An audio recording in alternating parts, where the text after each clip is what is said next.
Et en quoi cette livraison de céréales s'inscrit-elle dans la stratégie de la Russie en Afrique? On écoute les éléments de réponse du journaliste Vincent Hugeux, propos recueillis par Colin Schwarzenegger.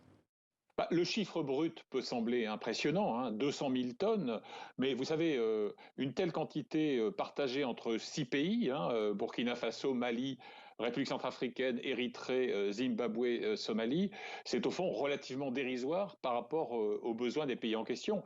Et je rappelle quand même que c'est moins que ce que la Russie avait détruit lors d'un pilonnage intensif des silos à céréales de quelques ports ukrainiens l'an dernier.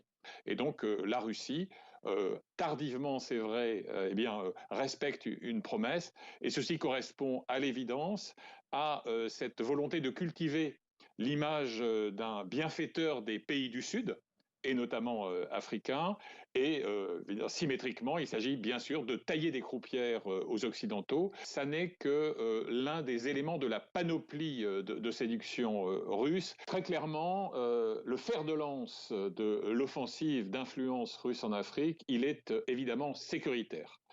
Qu'il s'agisse d'assurer la protection rapprochée des pouvoirs en place, qu'il s'agisse de fournir des conseillers, des combattants, mais surtout bien sûr du matériel militaire à vil prix.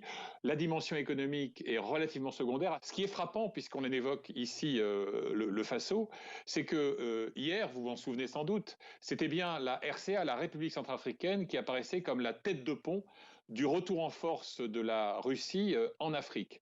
Et vous aviez d'autres pays clés, évidemment, le Soudan, la Libye. Là, dans l'ère sahélienne, on s'aperçoit que Ouagadougou devient un peu, en quelque sorte, l'épicentre de l'effort russe sur les registres sécuritaires et humanitaires, entre guillemets.